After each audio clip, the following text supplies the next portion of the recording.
Hi everyone, I'm back with putting theory into practice, and today is a very important lesson, and that is on reading notes. We'll be having a look at the notes that are present on the stave plus one leader line below and above for both the treble and the bass clef, and we're going to have a look at some different ways that you can go about to identify these until you get to that point where you can just look at it and you know exactly what that note is. If you haven't done so yet, in order to understand the notes, etc., please go and check the previous videos on the notes, how to draw them, line and space notes in particular, as well as the clef signs, the treble and the bass clef. Let's get started.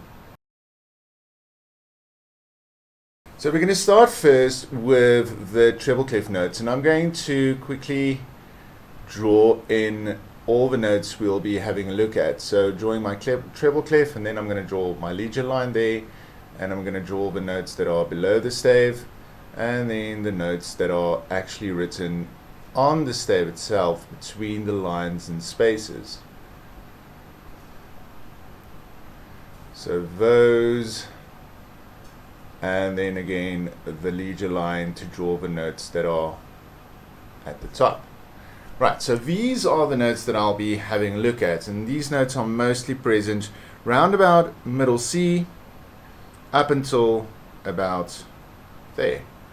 So quite a lot of notes just for the right hand to move around with, or the treble clef area to move around with. Now, apart from the notes that are only touching the stave at the top and the bottom, and which are drawn on their own little leader line, we have these notes that are actually drawn on the stave itself in the lines and in the spaces. Now we know each time we draw notes in a line or a space, it's either going to go up or going to go down. These are all going up, so they are increasing. So if I play them, it's literally going to go.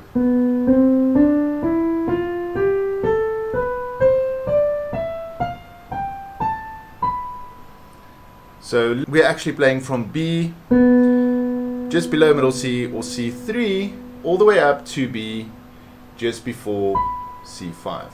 So that's the area that we will be having a look at. Now there's a lot of different ways that we can go about learning these, but the most easiest way to start off with, especially with younger students, is to go and say, alright, let's create some rhymes for the line notes and for the space notes. So if I take away all my notes, I'm first going to just have a look at these, and from there I'm going to add in the rest of my notes. Now, if we have a look at just the line notes, we can go and delete the space notes first, like so. And now I only have my line notes. And then I see there's 5 line notes, each one for each space. And we're going to use a rhyme, and we're going to say every good boy deserves fun. Really, you can make up any rhyme that makes sense, or it even doesn't have to make sense, but this one is centuries old. Every good boy deserves fun. And basically what it means is, if we go from the bottom, always going from the bottom up, when we work them out, we're going to have E, G, B, D, and F.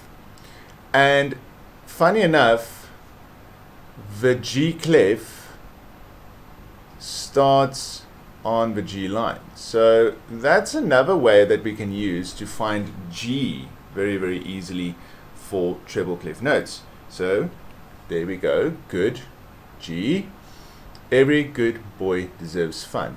And if I play them on a keyboard, it's going to look like this. So I'm going to start on E, every good boy deserves fun. And as you can see, I'm actually skipping a note each time I play. Why? Because I'm actually skipping the spaces. I'm hopping from a line to a line to a line to a line, going up to the top. So every good boy deserves fun. Now, if I go ahead and I add in my space notes and I delete all my line notes, I'm going to see that I have 4 space notes. And this one, pretty easy. We're going to say F, A, C, E. Wow, that spells a word. Face. Face looks like this. F, A, C, E. Beautiful chord when we press them all together. F, A, C, E. F, A, C, and E. And now, again, you'll notice that we skip a key each time, and like we did with the line notes, and it means that we are going to play from space to space to space. And this becomes a little bit more important once we start doing intervals. Now let's go ahead and add in all the other notes. So I'm going to add in my line notes again. And let's go ahead and fill out the alphabet. Every good boy deserves fun. And now you'll see that I'm writing out the music alphabet. E, F, G, A, B, C, D, E, F. And by the way, the music alphabet, A, B, C, D, E, F, G. And then it repeats. So it's a repeating pattern. We start here from the bottom. A, B, C, D, E, F, G. A, B, C, D, E, F, G. A, B, C, D, E, F, G. A, B, middle C, and so on, up until the very, very top. So there I'm writing out the alphabet from E to F, using both my rhymes in order to do so. But now how do we get to the notes that are below and above? If we have a look at these notes right here, the ones touching the stave, and we have to draw a little line in order to get these notes onto the stave as well, the leger line notes. Well, it's pretty simple. If you think that from a line to a space, I go up 1 in the alphabet, or from a space to the line, I go up 1 in the alphabet, or down, depending on which direction I go.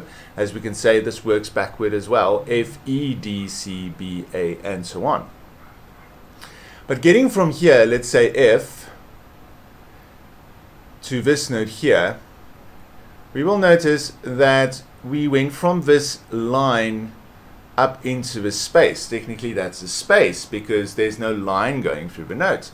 And thus this will be G. From F we go to G.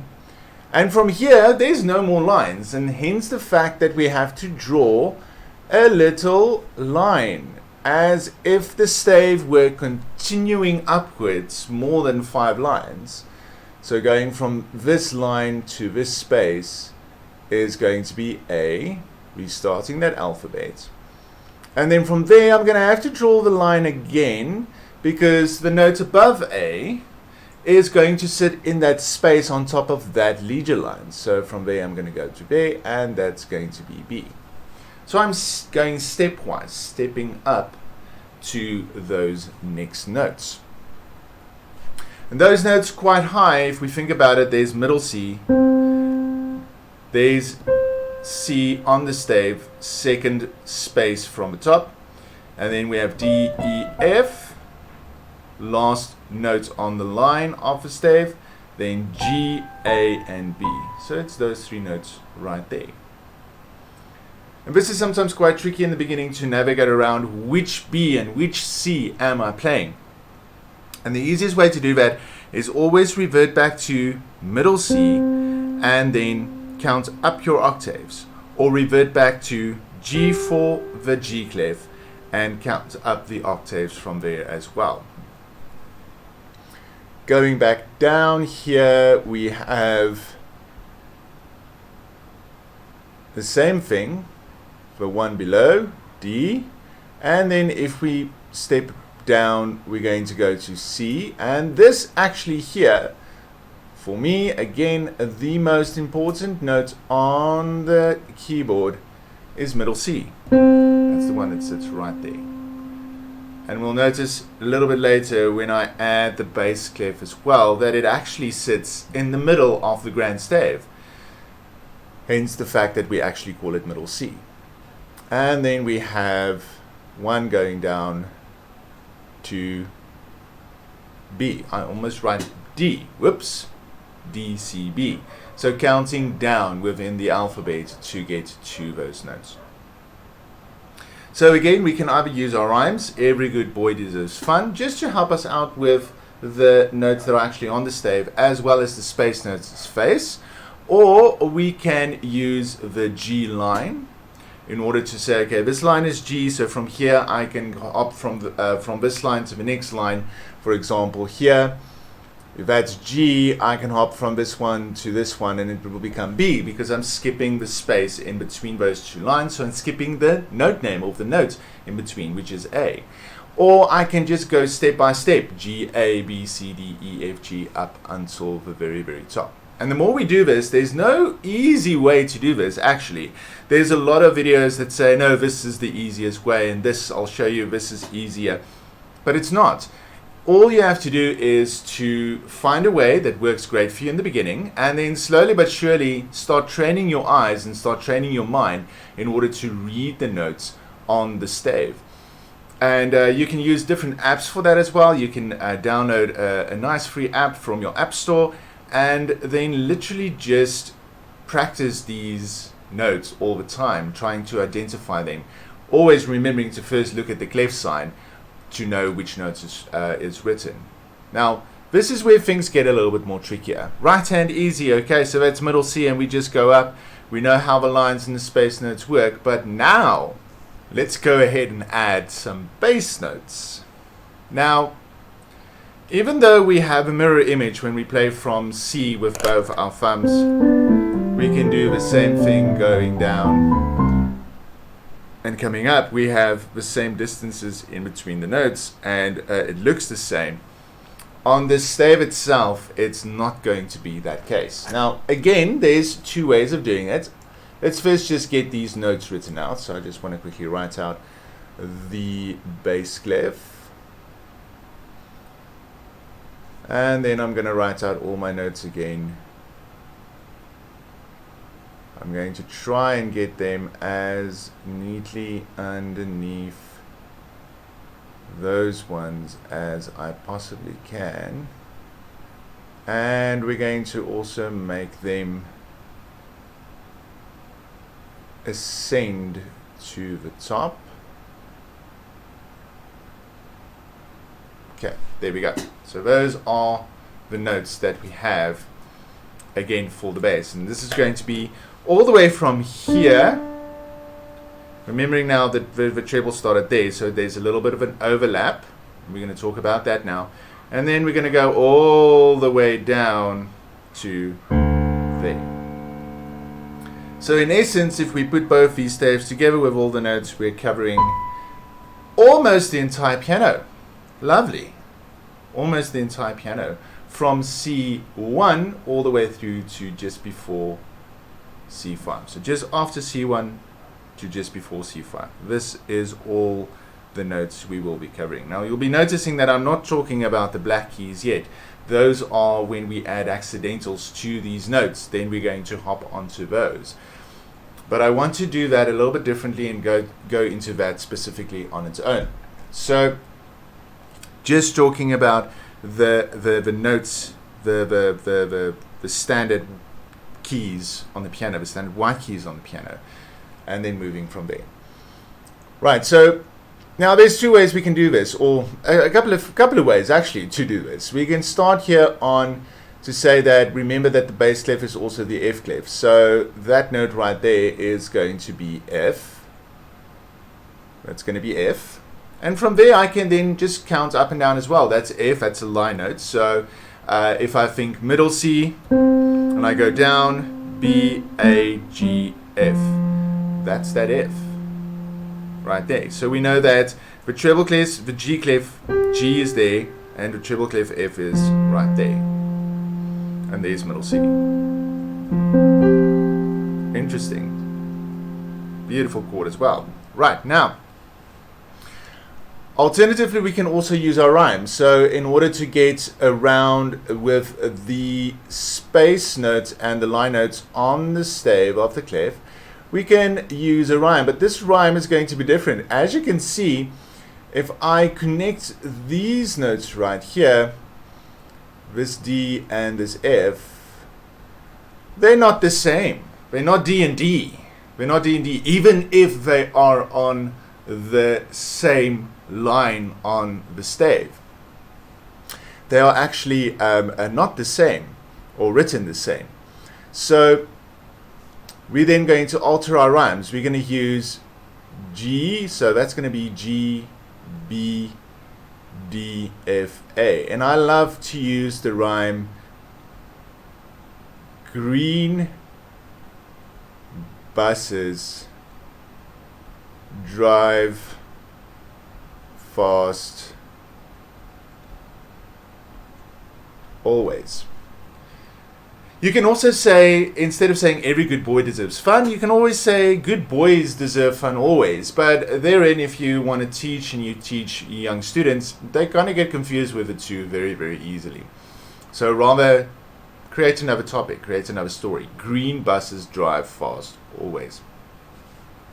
And then we've got our line notes for the bass clef sorted. But now if we fill in the rest of them in between the space notes for the bass, if we just hop onto the music alphabet and we just move up, we're going to have G, A, B, C, D, E, F, and G. So we have A, C, E, G, H, G, which kind of sounds like a rapper. But it can also just say that, we can also just say easily that all cows eat grass. All cows eat grass. All cows eat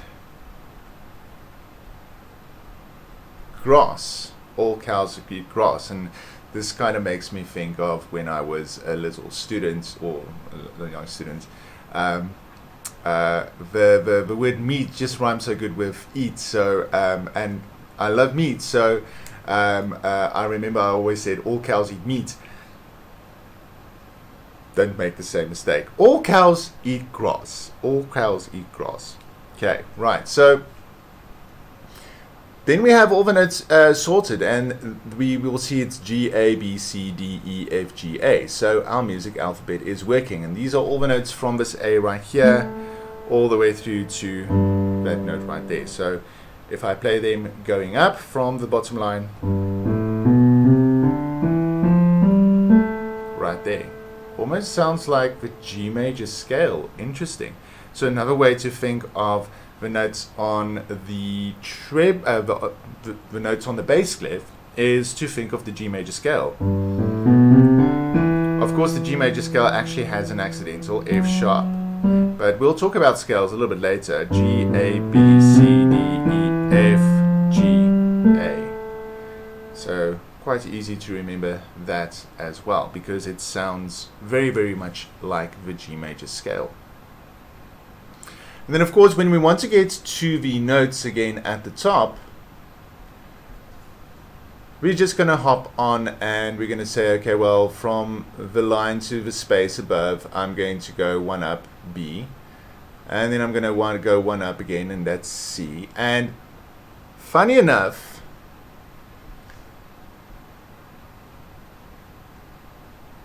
these C's are exactly the same. Middle C, middle C, and these B's are exactly the same. Those two are B as well.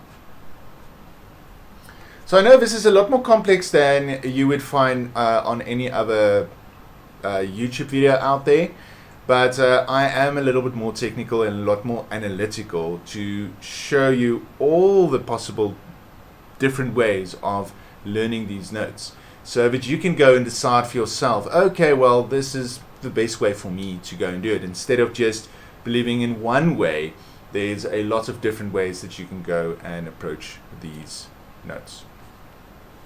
Continuing from the C, we have D. And yes, as you know, that D would be that one there as well. So let's just connect those like that.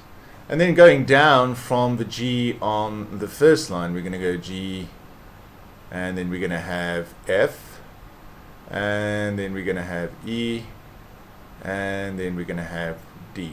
Also, again, these ones written on the little ledger line to help them stay afloat and to help you navigate which these keys are. But there's also a mathematical way we can go about working out these notes. Now, if I know, for example, my treble clef notes, I know that, let's take, for example, this note right here. Let's take this C right there. And I want to know what the bass clef equivalent is for that space on the stave. I would know that that would be E. But the equation would be C plus 2. So C plus 2. Two notes from C. So C, D, E. C plus 2, C plus 2. E. And this works for anything. D to F, D plus 2 equals F. C plus 2 equals E.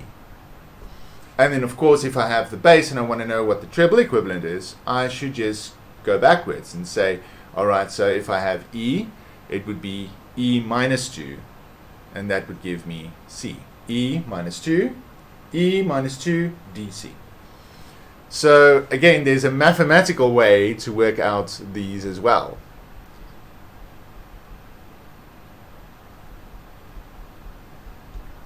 So, nice mathematics can be used here too. But I suppose that's a little bit too technical, a little bit too complicated. But people always say that there's a connection, a correlation between music and math. They work very much hand in hand. That's very, very true. They do.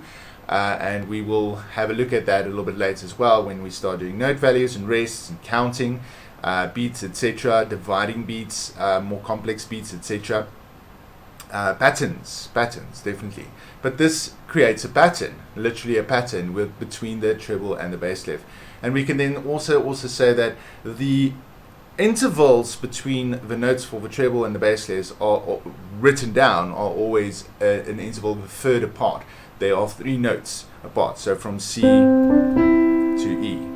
So C is equivalent in the bass. If this was treble, it would have been E, if we write that on the same line. So, and the reason why the C's, the middle C's, are turned around, and this is where especially young students get confused sometimes, is because C is in the middle of the grand stave. So if I go and I connect my 2 staves together to form a grand stave, and I create my treble and my bass clef, middle C is in the middle of the grand stave, and from there we have our notes, our D and our B and our E and our A and our F and our G and our G and our F and so on.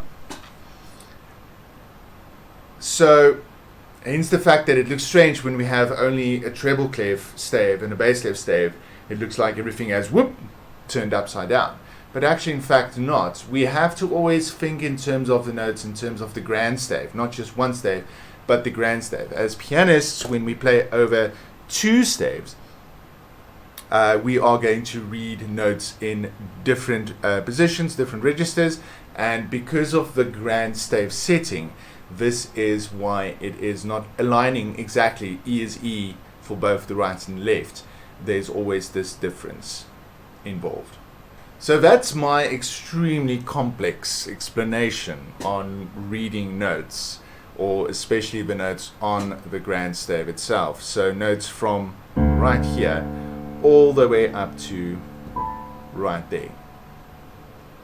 And it is important to always remember that it is quite difficult. Again, how do we connect which note is which on the stave? Well, again, always try to create little markers like I did with the G clef and the F clef, with middle C, and or you can even do it with some of the spaces. So G and A for the spaces, for example. Or you can use rhyme notes or rhymes. Every good boy deserves fun, face for the treble, and green buses drive fast always, and all cows eat